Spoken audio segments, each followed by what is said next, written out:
오늘의 강의 시작합니다. 안녕하세요, 도노반입니다. 오늘은 지금까지 배운 등기부상 권리 분석을 총정리해 보겠습니다. 상당히 많은 내용을 공부하셨는데 지금까지 잘 따라오셨다면 요점 정리한다는 생각으로 들어주시면 될 것 같습니다. 말소기준 권리를 이용한 공식 같은 권리 분석입니다. 시작해 보겠습니다. 등기부상 권리 분석의 기본 원리는 돈과 관련된 권리는 소멸하고 돈과 관련되지 않은 권리는 인수된다입니다. 경매는 채무자의 부동산을 환가하여 채권자에게 배당하는 것이 목적입니다. 따라서 등기부상 권리 분석의 기본은 돈과 관련된 권리는 모두 배당으로 소멸합니다. 이때 배당을 받든 못 받든 상관없이 모두 소멸합니다. 이렇게 소멸하는 돈과 관련된 권리 중 가장 빠른 권리가 말소기준 권리가 됩니다. 말소기준 권리보다 후순위 권리 중 돈과 관련되지 않은 권리가 있어 인수된다면 먼저 설정된 돈과 관련된 권리에 불측의 손해가 발생하므로 후순위 권리는 소멸됩니다. 등기부상 권리 분석의 시작은 말소기준 권리를 찾는 것입니다. 말소기준 권리에 대해 설명하는 방식이 많지만 저는 제 방식대로 설명해 보겠습니다. 근저당권, 가압류, 압류, 경매 개시 결정 등기 중 가장 빠른 권리를 찾습니다. 경매가 진행되는 모든 등기부에는 위 4가지 중 하나 이상은 무조건 있습니다. 적어도 경매 물건이니 경매 개시 결정 등기는 반드시 있으니까요. 위 4가지 중 가장 빠른 권리가 말소기준 권리입니다. 말소기준 권리를 이용한 권리 분석의 대전제는 선순위 권리는 인수, 후순위 권리는 소멸입니다.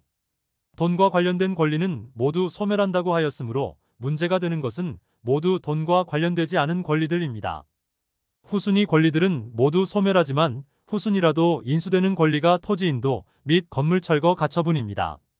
토지인도와 건물철거는 거의 같은 의미입니다. 토지인도는 사용 중인 토지를 넘겨달라는 것이며 건물철거는 건물을 부수라는 의미입니다. 내 땅에 남의 건물이 있다면 건물을 철거하고 내 땅을 넘겨달라는 것으로 같은 의미입니다. 그러나 건물이 아닌 비닐하우스나 구조물이 있다면 건물철거라는 용어가 사용되지 않아 토지인도만 사용됩니다. 토지인도 및 건물철거 가처분은 어느 등기부에 찍힐까요? 예, 건물등기부입니다. 토지인도 및 건물철거 가처분이 있는 경매 물건은 건물만 경매되는 경우가 대부분입니다. 토지에 무단으로 건물이 있으니 철거 소송을 진행한다는 경고장으로 소송 결과에 따라 건물이 철거될 수 있으니 이런 경매 물건을 낙찰받으면 안 됩니다. 철거 소송이 있다고 모두 철거당하는 것은 아닙니다. 법정지상권 등으로 철거 소송에서 질 수도 있습니다. 이럴 때는 실익을 따져서 입찰하셔도 됩니다. 법정지상권은 심화편에서 다루겠습니다. 또한 후순위 권리 중 주의해야 할 권리가 소유권 관련 가처분입니다. 소유권과 관련된 소송이 있다는 경고로 만약에 소송 결과에 따라 낙찰 후라도 소유권을 뺏길 수 있습니다. 자세한 내용은 가처분위 편을 참조하세요. 돈과 관련된 권리는 모두 소멸한다고 하였기에 선순위로 인수되는 권리는 모두 돈과 관련되지 않은 권리들입니다.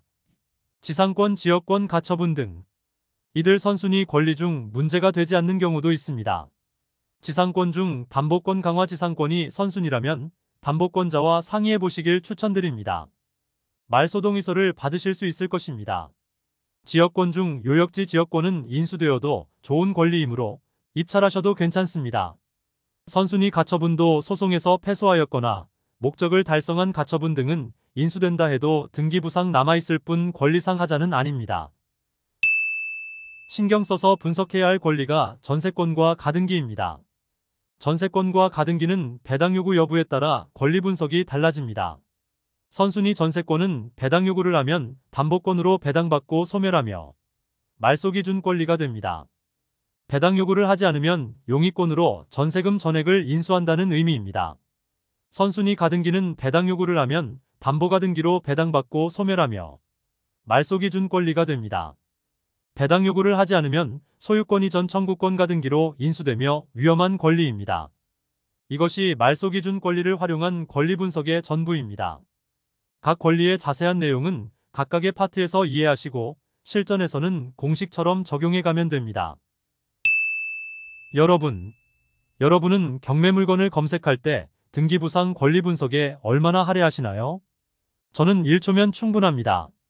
여러분도 이렇게 되실 것이고 이렇게 하셔야 합니다. 경매로 물건을 많이 찾아보신 분들은 이해하실 겁니다. 그 이유는 다음에 한번 다른 영상으로 말씀드리겠습니다. 기초가 부실한 고수는 없습니다.